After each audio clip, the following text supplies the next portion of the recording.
Well, hello there, and welcome back to Good in the Middle Way. I'm your host Rob, and I'm so happy that you're here. Welcome back. How have you been? I hope that this finds you well. Today I'd like to talk a bit about building resolve as we do these compassionate acts, and it can get a little tiring, and we could be wondering, am I doing enough? Am I being effective?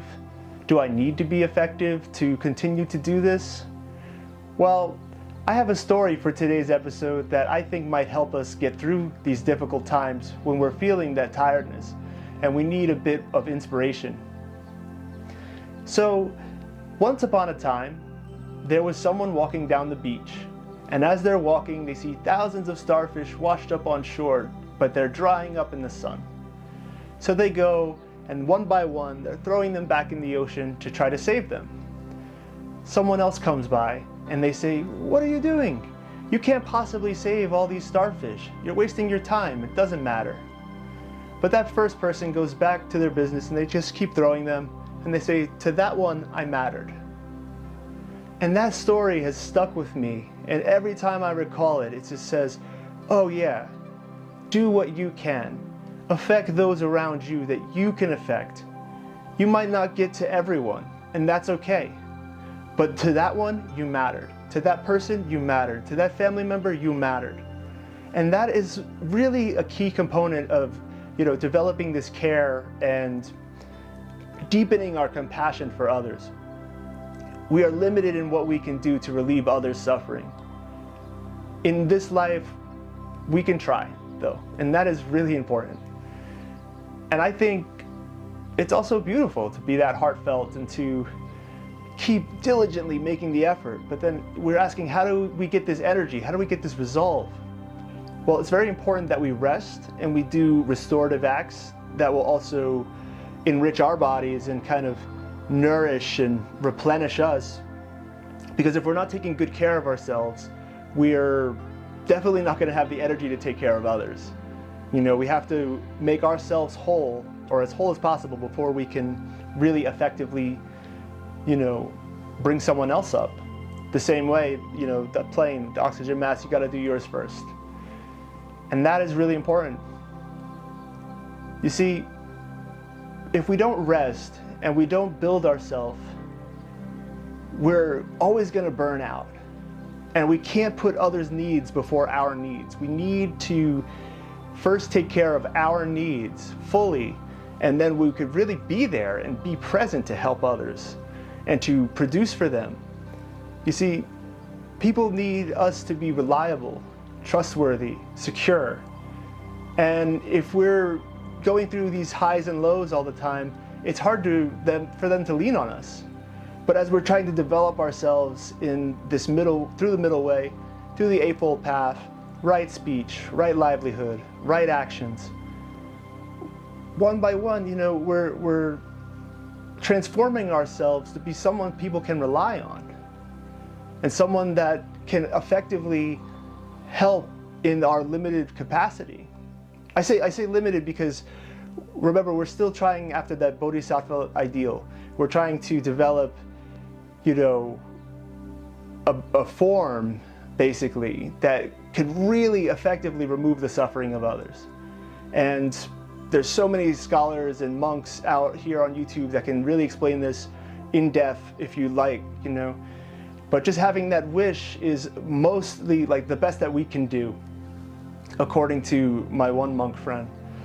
And I say that though because we can feed the poor. We can rather feed the hungry and,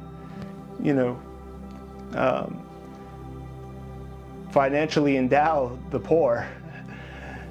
Sorry, I was thinking about that. But this is our sandbox, so we're allowed to make mistakes.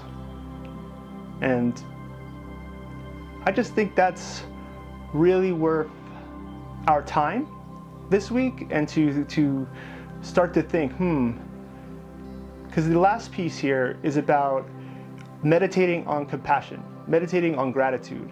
And if you've been coming along through these episodes and been practicing these things, you might have found yourself getting very rejuvenated from thinking about these things and being open and having an open mind and an open heart to these things, and how effortlessly things seems to wellspring out of you and just have this really true abundance of just like, I don't know where it all came from, but I have more, and I want to give it. I can't hold it all. You please take some. It's like a really nice fruit harvest or something where people are just, please take. I can't possibly eat it all. And that is really kind of the key here.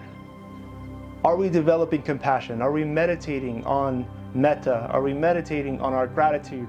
To then, also, are we getting our good sleep so that when we are ready to show up and effectively try to help others in this conventional way, in this, worldly way, we could really be there and present and really address the needs that they're having and trying to make a more equitable world for us all. So, if you've enjoyed this episode and you enjoyed this story, I'll have a link below, but please like, subscribe, and share, only if you feel inclined. We're just trying to help others, people find us on the journey, but I'm really just happy that you're here. And that's really what matters. So, I hope you've enjoyed this episode. I hope that you could take some of this into practice and to, really help keep your resolve up. It's okay to get tired. Rest. It's okay to have, a bad day or wonder, am I doing enough by these people? Yes, you are. I mean, only you know for yourself, but you probably are. I would say that you probably are. I know I give my best, and some days I think, oh, could I have given a little more? And maybe that's true, but if I was still effectively engaged in this process, I was doing, really right by this spiritual path and by myself, because that's my values and that's what I, carry with me and who I want to be and how I want to spend my minutes and my hours of my life, well, of this life. So with that, we'll do our favorite outro, our peaceful breath. Peace in and peace out. I wish you well. I wish you to be free of suffering. May you be happy, healthy, and have the conditions to have sustainable peace and happiness. Thank you for joining. Until next time.